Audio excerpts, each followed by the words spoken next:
diz para nós: no princípio, ele era o Verbo, e o Verbo estava com Deus, e o Verbo era Deus. Ele estava no princípio de tudo, e sem ele nada do que foi feito se fez. Olha o nível da espiritualidade desse discípulo. Ele não compreende a história de Jesus a partir da visita de Gabriel, quando ele chega e profetiza para Maria. Ele não compreende o nascimento de Jesus, ou o ministério de Jesus, a partir do momento que aquela mulher dá à luz à criança. Mas ele está dizendo para nós, desde a criação, ele já estava com Deus, e ele era Deus, ele era a palavra em ação, o agente da criação era ele. Eu gosto de João, porque no livro do Apocalipse, ele fala para nós um versículo que revela exatamente o que eu acabei de ler para vocês. Ele diz assim: o cordeiro que havia sido preparado antes da fundação do mundo. Oh, aleluia! Quem consegue compreender o que Deus está dizendo para nós? Em outras palavras, o que João está dizendo para a igreja é: o Senhor não foi pego de surpresa pelo pecado. A serpente não interrompeu os planos do Criador. Porque alguém que diga que o Senhor teve que escrever um segundo plano, que o Senhor fez um plano e teve que rasgar porque o homem pecou. Mas João está olhando e está dizendo: o Cordeiro de Deus já estava preparado antes da fundação do mundo. O Cordeiro remidor, o Cordeiro resgatador já havia sido preparado para morrer em teu lugar. A serpente não enganou Jesus. Os planos de Deus para a tua vida não foram interrompidos por causa do pecado. Ele já tinha o antídoto. Ele já tinha o antídoto. Ele já tinha o plano preparado. O cordeiro remidor. Aleluia. Perceba. Por que eu gosto desse apóstolo? Por que eu gosto desse discípulo de Jesus? Por conta da profundidade espiritual que ele tem para falar do seu Senhor. Aleluia. João, ele é conhecido como discípulo do amor. Diga, discípulo do amor. Porque em suas 3 epístolas, a saber, a primeira epístola de João contendo 5 capítulos, segunda epístola de João contendo 1 capítulo, terceira epístola de João contendo 1 capítulo, ele vai mencionar para nós 38 vezes a palavra grega ágape ou agapau. O que quer dizer isso? Em 3 epístolas tão pequenas, uma contendo 5 capítulos e as demais contendo 1 capítulo cada uma, ele menciona a palavra amor 38 vezes. Consegue perceber? Porque a nossa boca fala aquilo que o coração está. O coração desse discípulo desfruta de uma intimidade tão grande com o seu Senhor que ele transborda em amor. Aleluia. Entre os 12 discípulos, apenas João não morreu martirizado. A saber, Judas, ele mesmo se entregou, ele se suicidou.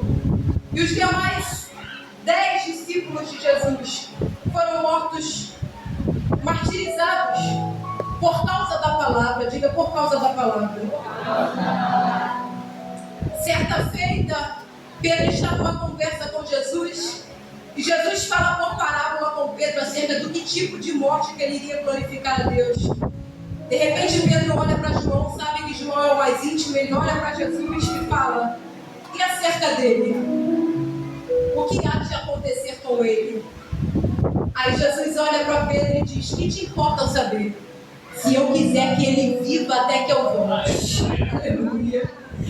Entre os 12 discípulos, somente João não foi martirizado. Perceba, ele não foi martirizado, o que não quer dizer que ele não foi perseguido. O que não quer dizer que ele não foi julgado. O que não quer dizer que ele não foi condenado. Se levantou em Roma o imperador chamado Domiciano. Quem me ouve, diga glória a Deus. Domiciano decidiu no seu coração que ele ia parar a voz profética de João. Eu preciso que você entenda isso aqui. João começa dizendo aquilo que vimos e ouvimos dele. O que isso quer dizer? Que João não é apenas uma voz profética contando uma história que ele ouviu. João é testemunha ocular de quem era Jesus. Ele está dizendo, ninguém me falou, os meus olhos viram, os meus ouvidos ouviram e as minhas mãos o tocaram.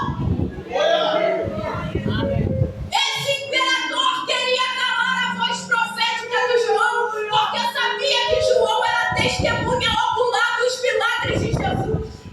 A palavra que saía da boca de João tinha um peso maior, porque é diferente alguém que não conhece a tua história te aconselhar e alguém que já passou pela mesma coisa que você, que tem um testemunho parecido que você, te aconselhar. Tem um peso diferente, sim ou não? Porque aquela pessoa viveu o que você viveu. O que acontece aqui é que João tem um testemunho de convivência com o Senhor. A intenção de Domiciano é: eu preciso calar a voz profética de João. João vai ser levado para ser julgado em Roma. João vai ser levado e será condenado. E qual é a sentença de João? A sentença de João era ser jogado dentro de um recipiente chamado dólio. Diga dólio. O que era um dólio? O dólio era um recipiente parecido com um tacho, aonde o imperador ordenou que se colocasse óleo fervente e jogasse ali o discípulo de Jesus na intenção de calar a voz profética que ele tinha. João foi julgado, sentenciado, condenado a ser lançado dentro de um tacho de óleo fervendo, para que ali ele morresse. Só que toda vez que alguém era martirizado, um servo ou uma serva de Deus, havia uma nuvem de testemunhas, de pessoas que ficavam ali para entender, contemplar o que havia feito. Aquilo ficava de lição. Olha, esse homem está morrendo porque não parou de pregar sobre esse Jesus. Já fica uma lição para vocês que vê, todos aqueles que tentarem se levantar por causa desta palavra será condenado da forma que João foi. Só que essas testemunhas presenciaram um grande livramento.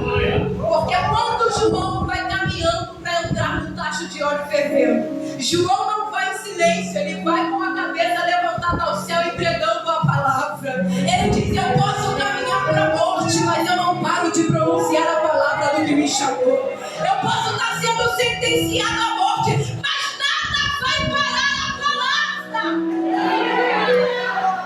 Quando eu lembro disso, eu lembro do apóstolo Paulo, na sua carta a Timóteo, a segunda epístola que ele manda no capítulo 2, ele diz assim, eu estou algemado, mas a palavra está livre. Oh, Timóteo, as minhas mãos estão acorrentadas, mas esta palavra nunca teve algemada. O que ele estava querendo dizer é, ninguém pode parar a palavra do Senhor. A perseguição não para a igreja, o coliseu não para a igreja, os inimigos da obra não param a igreja, porque sobre a igreja está a palavra do Eterno.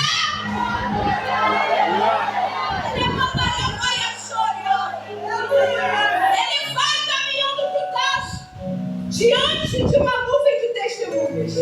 Aquilo que era para ser a morte, João entra no tacho e sai dele como se nada tivesse acontecido. Nem um fio da sua cabeça se queimou, nem um pelo do seu corpo ficou com cheiro de fumaça. Aqueles que estavam ali para presenciar a morte do discípulo tiveram que ver, Deus é tão grande na vida dele que livrou até da morte.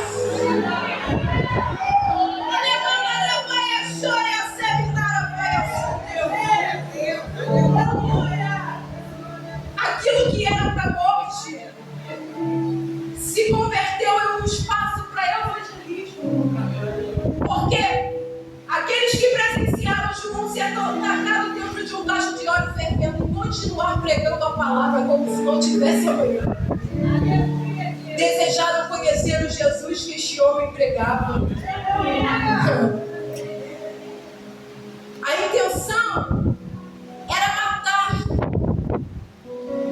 A intenção era calar a voz profética de João. Só que quando Domiciano percebe que João continuava pregando, ele então decide, já que ele não morreu no tacho de óleo fervendo, eu vou jogá-lo agora abandonado dentro de uma ilha chamada Patmos. Perceba que essa ilha não é uma ilha de lazer onde você vai para desfrutar de umas férias, de um descanso. Mas essa ilha era o mais forte sistema prisional daquela época, onde se colocavam prisioneiros de alta periculosidade. Aí eu te pergunto, o que João fez para merecer um ambiente como esse? Nada. Só que a palavra de Deus constitui inimigos. O testemunho acerca daquele que morreu e ressuscitou fez muitos inimigos. Domiciano falou, agora eu vou acabar com João, porque dentro dessa ilha ele não vai ter mais para quem pregar. Abandonado dentro desse sistema prisional solitário, ele vai ter uma depressão e vai parar de falar desse Jesus. Só que onde parecia que era o fim, começou-se uma nova história. Deixa eu te contar uma coisa. O que João fez diante da sentença de morte não está escrito ou retratado na Bíblia Sagrada. São textos complementares. Mas não é difícil extrair a veracidade dessa história quando a gente liga com o que está escrito na Bíblia acerca de João. Porque o que João está vendo ou está reproduzindo diante da morte é a mesma coisa que ele viu seu mentor fazer. A Bíblia diz, pastor, que no ambiente, no cenário, na geografia da crucificação, os discípulos abandonaram o seu mestre, mas João ficou até o fim. No cenário da crucificação, ninguém queria se comprometer com ele com medo de perder a vida por causa dele, mas o texto diz que João estava aos pés da cruz. Ele viu o seu mentor, a sua liderança, ser morto, pendurado no madeiro. Foi posto sobre ele uma coroa de espinho. Foi transpassado de uma lança que perfurou de um lado e saiu do outro. Diante disso, alguém escarnecia de Jesus dizendo, se tu és o Filho de Deus, salva-te a ti mesmo. Tu salvou tanta gente, desce dessa cruz agora. Mas ele viu seu Senhor dizer, eu vou por este propósito até o fim. Ele não desceu da cruz, apesar de ter todo o poder para deixá-la. Mas ele foi até o fim, perseverou até o fim diante da dor. Ele perseverou, aleluia, ele foi até o fim do propósito, até poder dizer, está consumado.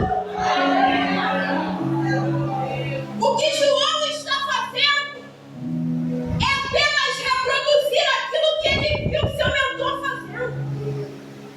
Diante da morte, Jesus foi até o fim de propósito. Quando ele estava passando dentro daquele tacho de óleo, ele olha para Jesus e diz, se o Senhor foi até o fim naquela cruz, eu posso ir até o fim também. Porque aquele que quiser preservar a sua vida, perdê-la-á. Mas aquele que perder a sua vida por amor de mim, achará. Depois disto, ele foi levado para a ilha de Patmos. E dentro da ilha de Patmos, ele fica isolado. A intenção era paralisar João. Mas aonde era o fim, até mesmo para ele? Porque o pensamento de João, quando entrou naquela ilha, era tudo que eu tinha para viver em Deus, eu já vivi. Eu andei 3 anos e meio com o nosso Salvador. Tudo que eu tinha para desfrutar na presença dele, eu já desfrutei. Eu já fiz muitos milagres em nome dele, ele se foi, mas a unção ficou, a autoridade ficou, estou aí ganhando alma para Jesus. Agora chegou o tempo de eu ser isolado, eu não tenho mais nada para viver. Mas aonde era o fim? A glória de Deus se manifestou. Aonde era o fim? A glória de Deus se manifestou. João, ele era o discípulo mais chegado de Jesus. Só que quando ele está dentro da ilha de Patmos, diz o texto que nós acabamos de ler, ele diz assim: e quando eu vi, caí sobre os pés como morto. Aleluia! Olha o que ele está dizendo para nós. Ele era o discípulo mais chegado, o que tinha mais intimidade. E quem está se manifestando dentro da ilha de Patmos era o próprio Filho de Deus. Só que não era o Cristo encarnado que João costumava andar, era o Cristo glorificado. E João nunca tinha visto Cristo em sua glória, desfrutando de toda a intimidade que ele tinha com Jesus. Ele poderia olhar para o seu Senhor e dizer: é o Senhor quem veio aqui, meu amigo, é você. Mas o texto diz: e eu, João, quando vi, caí aos seus pés como? Aleluia. Porque se tinha alguém que poderia desfrutar da intimidade de chamar Jesus de você, esse era João. E a nossa geração está romantizando uma intimidade que nós não temos. É um tal de você pra cá. Quando a gente se refere à pessoa de Jesus, João está dizendo ao Cristo glorificado. Combina mais com a morte do que com a vida. Eu até estava vivo, mas quando eu vejo ele, eu caio como morto. Porque diante da glória, somente a morte. A glória de Deus tem muito mais a ver com a morte do que com a vida. Se você tem um entendimento diferente disso, vem comigo.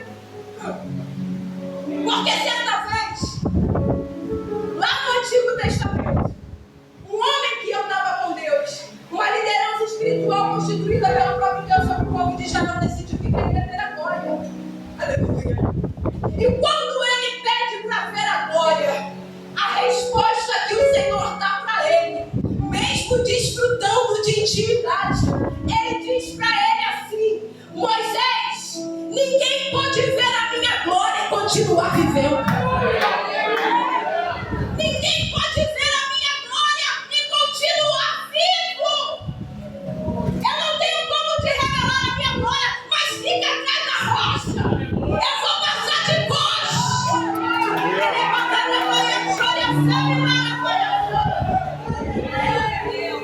Porque o nível da glória que você vai desfrutar está totalmente ligado com o quanto você está disposto a morrer.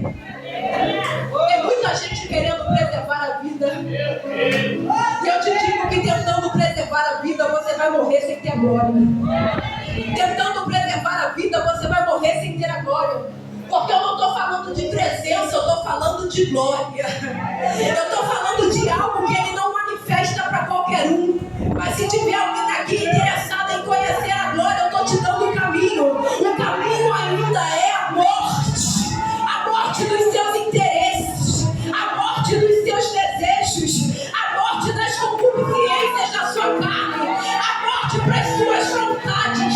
Ah, Senhor, mas eu desejo tanto, mas pelo Senhor eu sacrifico, porque mais do que as minhas vontades, eu quero a tua glória, eu quero a tua glória, eu quero a tua glória.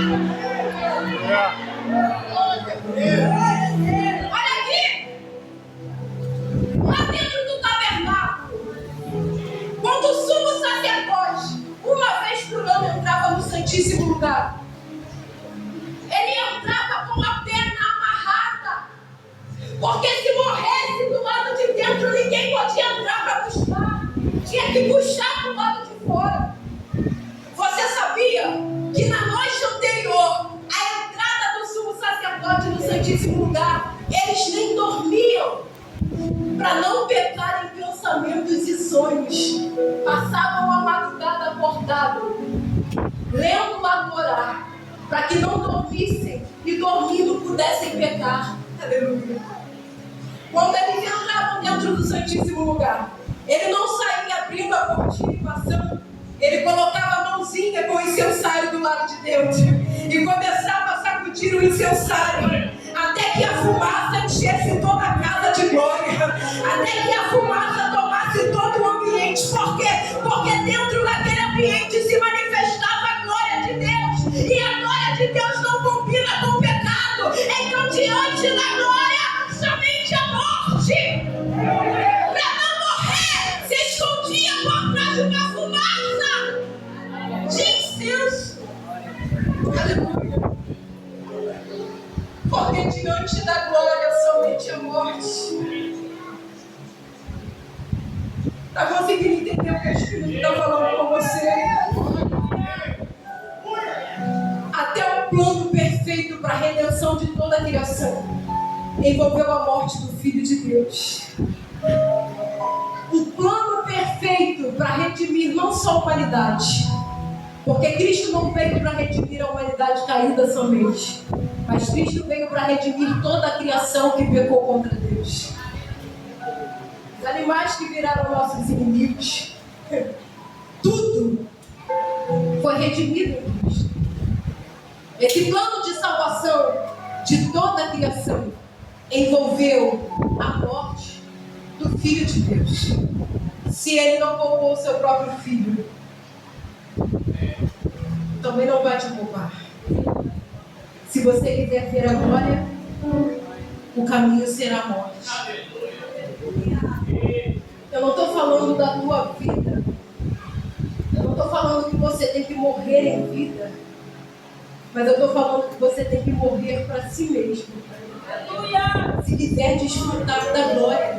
Aleluia. Se quiser desfrutar da glória.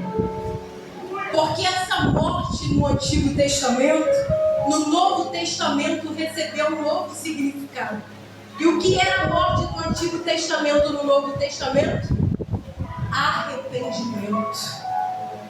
Vou de novo para você entender. Essa morte do Antigo Testamento, no Novo Testamento, é o arrependimento.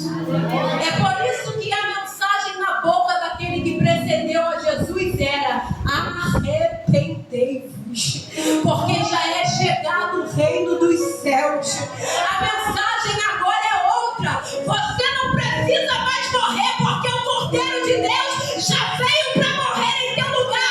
Mas o que eu preciso para ter a glória é me arrepender das minhas velhas práticas, é me arrepender dos meus pecados, é me arrepender das minhas concupiscências, é me arrepender dos meus pensamentos que não amam a Deus, é me arrepender daquilo que eu decidi quando saísse do povo. Arrependimento sincero diante de Deus nos dá acesso à glória. Eu posso te contar uma coisa sobre a glória de Deus. A glória de Deus marca. A glória de Deus inaugura um novo tempo. João achou que ele já tinha vivido tudo o que dava para viver, mas quando ele encontrou a glória, ele viveu a maior experiência da sua vida. Vou de novo para você entender. Dentro daquela ilha, ele achava que tudo que tinha para viver, ele já viveu. E aonde ele achava que era o fim, o Espírito de Deus se manifesta. A glória de Deus entra dentro da ilha. E quando a glória de Deus desce, ela marca um novo tempo. Ela inaugura um novo tempo. Existe o João antes da glória e existe o João depois da glória. Eu vim aqui para profetizar sobre a tua vida que existe alguém de você que vai ser um antes da glória, mas será outro depois da glória. Porque quando a glória de Deus se manifestar, você não será mais o mesmo. Seu linguajar vai mudar, suas amizades vão mudar, seus relacionamentos vão mudar. Deus vai selecionar pessoas que andam com você. Ele está dizendo: a minha glória vai limpar o teu caminho, a minha glória vai fazer gente ir embora, sentimento, a minha glória vai mudar o teu pensamento, a minha glória vai mudar a tua postura. A glória vai inaugurar um novo tempo na vida dele. Aonde ele achava que era o fim, depois da manifestação da glória, ele vive a maior experiência da sua vida, porque ele recebe a revelação, diga revelação, das coisas futuras. Aquilo que era um mistério entre os homens, todos queriam saber acerca do futuro. O Senhor, por meio da sua glória, vai revelar a ele. Onde ele achava que era o fim, ele desfrutou da maior experiência da sua vida. E ele transcreveu no livro do Apocalipse aquilo que Jesus o revelou. Onde alguém pensou que era o teu fim, levanta a tua mão porque eu vou profetizar. Onde alguém pensou que era o teu fim, Deus vai inaugurar um tempo novo. Onde alguém pensou que era o teu fim, Deus vai inaugurar um tempo novo. Se coloque sobre os seus pés. Nessa noite a glória de Deus quer marcar a tua história, porque ninguém vê a glória de Deus e continua sendo o mesmo. Ele está dizendo: eu vou marcar você. Quem está disposto a ser marcado por ele aí? A glória de Deus inaugura um tempo novo. Isaías capítulo 43, versículo de número 19 diz assim: eis que eu faço uma coisa nova. Eis que já está saindo a luz. Porventura tu não percebeste? Eis que eu porei um caminho no meio do deserto e rio no meio do ermo. Olha o que Deus está dizendo. Eu vou contra as leis da naturalidade, só para fazer uma coisa nova sobre aqueles que me buscam. Eu vou fazer um caminho no meio do deserto, porque deserto não tem caminho, mas eu vou abrir para você passar. E rios no meio do ermo. No ambiente da sequidão, a glória de Deus vai te visitar, trazendo água da vida. Trazendo água da vida. Porque para quem morre na terra, a consequência é vida pela palavra, vida pelo Espírito. Ele está dizendo: eu não quero que você morra aqui, mas eu quero que você tenha vida. E vida pela palavra. Vida segundo a palavra. Vida segundo a palavra. Porque essa vida que você desfruta não é nada diante do que Deus tem preparado para você. Ele está dizendo: eu quero levantar um exército de viventes, mas que vivam e caminhem com a glória, debaixo do poder e da autoridade da minha palavra. Oh, eu vim lá de Campo Grande para dizer para você. Eu vim de Campo Grande para dizer para você que esses 15 anos só aconteceram por causa da palavra. Foi a palavra que te sustentou, pastor. Foi a palavra que te trouxe até aqui, diante da perseguição, porque o apóstolo Paulo disse: assim como eu sou perseguido, aqueles que professam a fé em Cristo também serão perseguidos, mas vocês não vão parar de pregar a palavra. É por causa da palavra que eu estou aqui, é por causa da palavra que eu vim aqui. É ela quem me dá vida, ela é a fonte inesgotável, ela é a água para quem tem sede, ela é o pão para o faminto, ela é transformação de vida para o arrependido. O pecador encontra vida na palavra, e o convite do Espírito de Deus é: deixa a minha glória te marcar nessa noite. Talvez você já está desacreditado desse negócio de santidade. E deixa eu te falar uma coisa: a santidade nunca sai de moda. Nunca sai de moda. Talvez você esteja aí vivendo analisado por ver tantas coisas acontecendo no meio da igreja, no meio daqueles que se dizem servos, no meio daquelas lideranças que deveriam dar exemplo. Você não concorda com tanta coisa, está até desacreditado que realmente precisam dar em santidade. Mas eu vim aqui para te dizer que a santidade não sai de moda. E o homem mais sábio, que recebeu a maior sabedoria de Deus, ele diz assim, pastor, em Eclesiastes capítulo 3, ele diz assim: há tempo para todo propósito estabelecido por Deus debaixo da terra. Há tempo de plantar, há tempo de colher, há tempo de arrancar o que se plantou. Aí depois é assim mesmo que está dizendo que há tempo para todas as coisas, no capítulo 9, versículo 8 do livro de Eclesiastes, ele diz: mas existe uma coisa que não tem tempo. É em todo tempo. Ele está dizendo assim: para comer tem tempo, para tomar banho tem tempo, para ler a Bíblia tem tempo, para orar tem tempo, para subir o monte tem tempo, para vir para a igreja tem tempo. Mas existe uma coisa que não tem tempo. É em todo tempo. O que é isso? É em todo tempo. Sejam alvas das suas vestes. Em todo tempo. Sejam alvas das suas vestes. Em todo tempo. Sejam alvas das suas vestes. E nunca falte óleo sobre a tua cabeça. Há um convite de Deus te chamando à santidade. E Ele está dizendo: a consequência de quem anda em santidade é não faltar óleo sobre a cabeça. Deus está te chamando para desfrutar de uma graça, de uma glória, de um óleo fresco sobre a tua cabeça, que vai marcar a tua história. A tua família que te conhece vai olhar e vai dizer: o que aconteceu com ele depois daquele pulo? Ela foi para a igreja semeando vidas e nunca mais voltou a mesma. O linguajar dela está diferente. O comportamento dele está diferente. Ele não anda mais como andava. A distração não envolve mais ele. Está focado. Está no brilho do Espírito. Está na graça. Voltou ao primeiro amor. É Deus convidando você a iniciar um novo tempo através da glória. Quem pode receber a glória de Deus? Quem pode receber a glória de Deus? Ele está dizendo: quem está disponível para ser marcado pela glória? A minha glória vai